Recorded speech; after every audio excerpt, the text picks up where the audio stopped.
Meu gosto acabou mesclando com isso tudo, o gosto pela música da igreja, pela fé, pela tradição, pelo sino. Hoje em dia, a quantidade de cineira está muito escassa. Seja tanto a pessoa não ter vontade mesmo, aparece lá vez ou outra, ou diante de outras dificuldades, como trabalho, escola, faculdade, essas coisas. Eu comecei a sentir que não havia os toques de sino como eram anteriormente, né?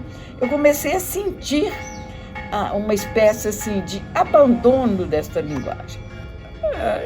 Era gostoso a gente bater, porque a gente era menina, a gente gostava de tocar sino, via todo mundo tocar sino, a gente começou a tocar sino.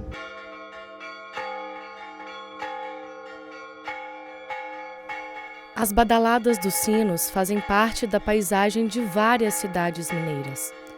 Como as montanhas, o café e o queijo, o sino é parte do local e da cultura nessas regiões.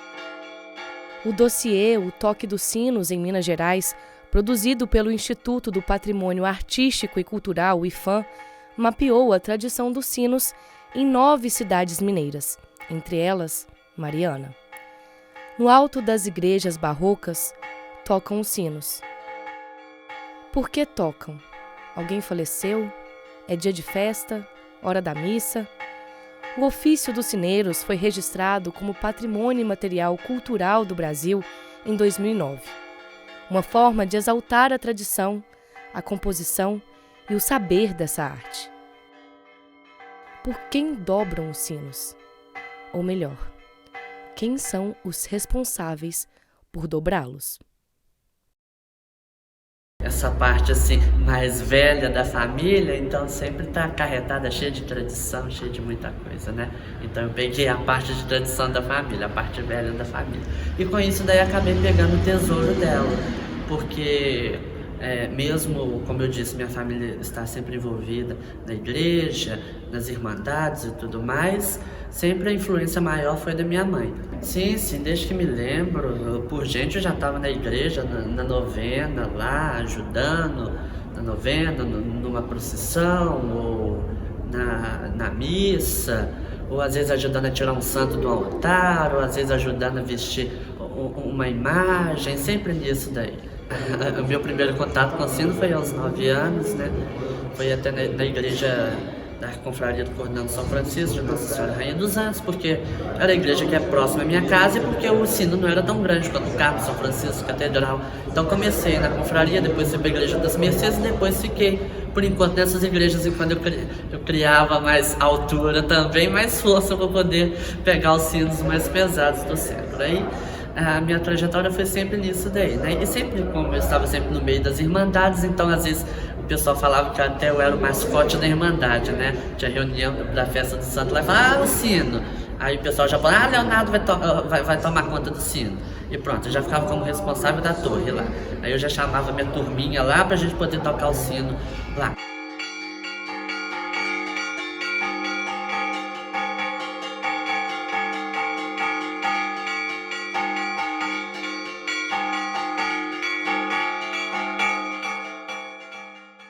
Então o meu começa desde pequenininho, né, como eu falei anteriormente, com minha avó me levando para a procissão, né, que eu gostava muito.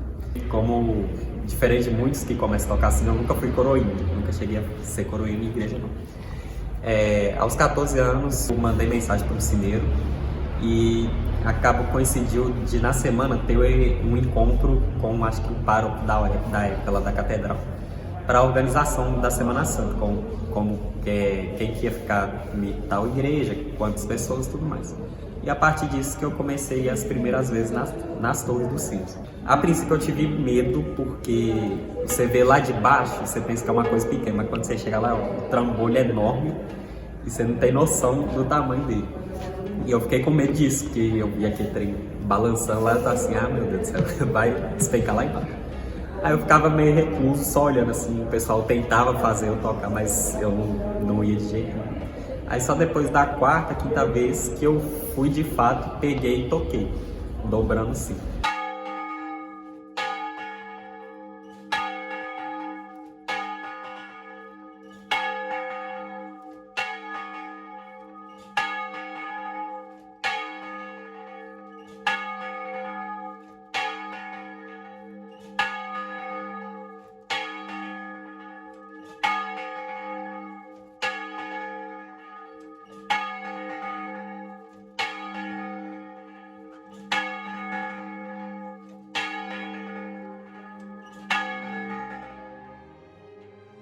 Em Mariana, vários toques se extinguiram.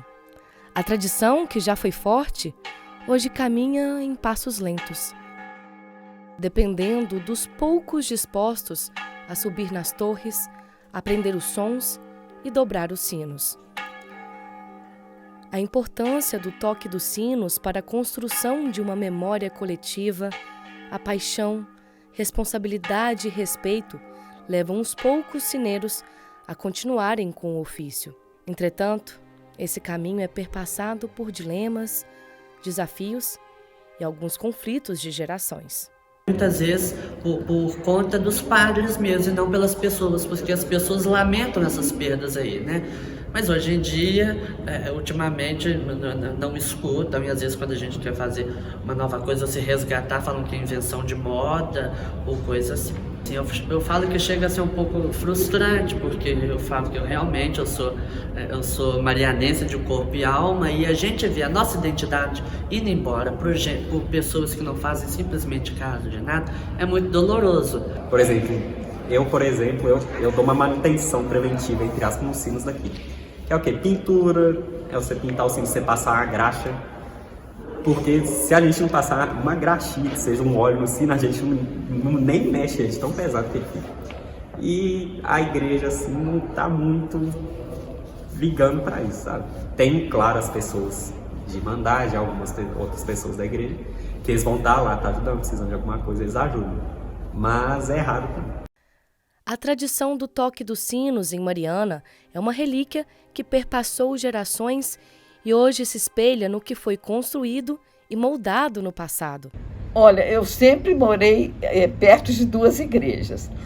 Meu pai era kardecista, mas minha mãe era católica. Então a gente ficava ouvindo os sinos da igreja o dia todo, qualquer dia que tocasse, a gente ouvia os sinos. E sabia mais ou menos o que estava passando, porque o código era muito seguro.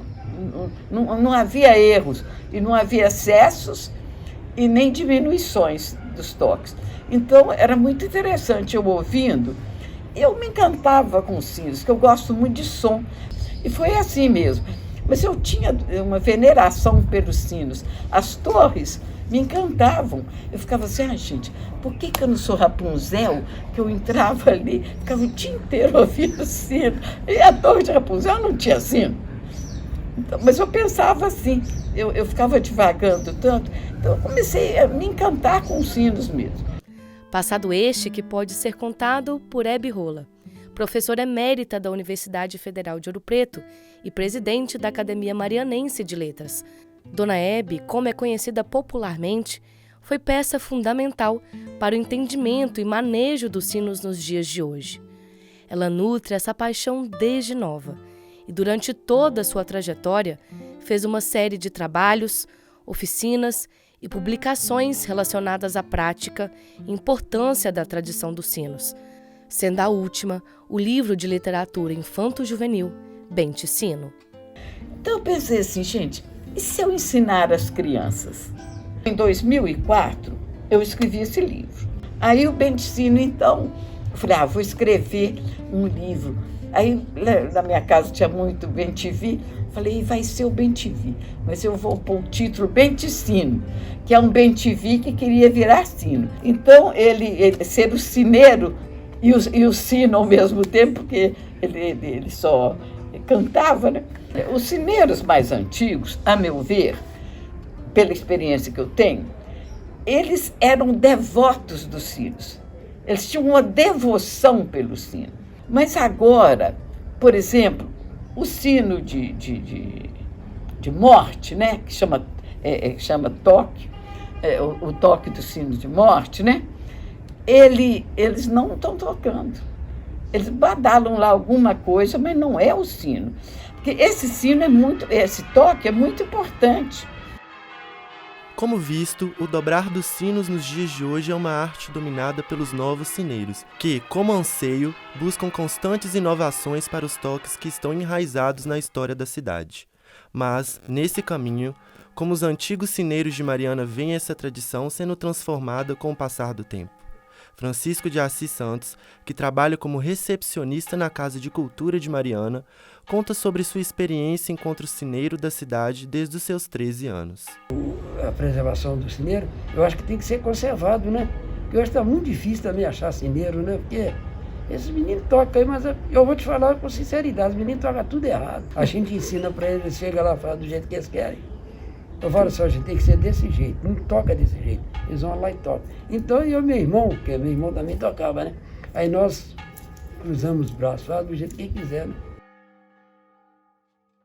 Apesar da divergência de pensamentos e maneiras em como manter a tradição do toque dos sinos agora, a paixão, o carinho e a admiração por essa prática é a mesma para todas as gerações. Passado e presente conversam intrinsecamente para que o tocar dos sinos seja visto no futuro de maneira louvável e duradoura. Há uma luta muito grande e eles não ganham nada, né? Então, é um trabalho voluntário, né? E é um trabalho que é pesado, né? Um sino grande, por exemplo, ele é pesado para tocar. Então, o caso é esse, que a gente fica pensando que eles estão fazendo demais ainda.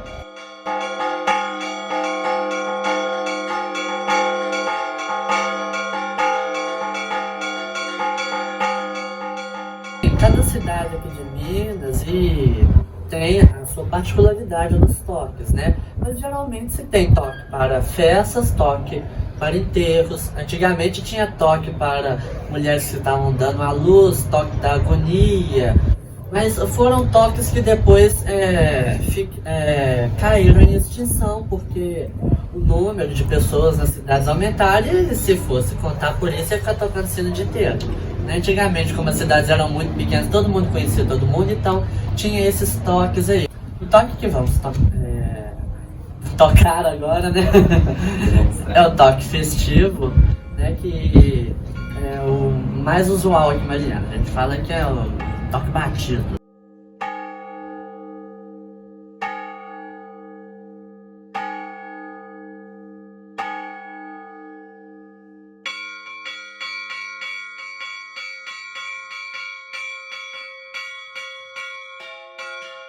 A sonoridade dos sinos é ímpar. E os sinos, essa sonoridade é tão boa que eles não ficam só nas torres. E o sino, a vantagem dele também, que ele é um instrumento de comunicação mais democrata. Não há nenhum outro instrumento, aparelhagem, qualquer coisa, tão democrata quanto os sinos. Por quê? Porque eles tocam para todos.